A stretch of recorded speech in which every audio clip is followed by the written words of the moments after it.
Century egg has been named one of the world's most disgusting foods, but it only takes 3 extremely simple steps to make it delicious. Even a primary school student can make this dish. Step 1. Peel the egg and cut it into small pieces, just like how you cut a watermelon.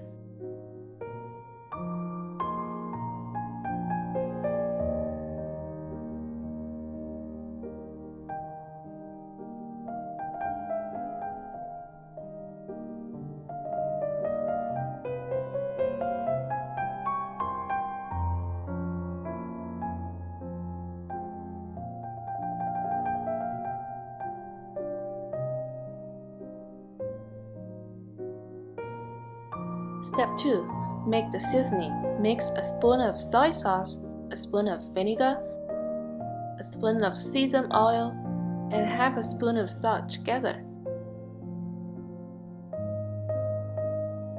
Step 3. Pour the seasoning evenly over the egg pieces and just wait for about half an hour to eat. Really easy, huh?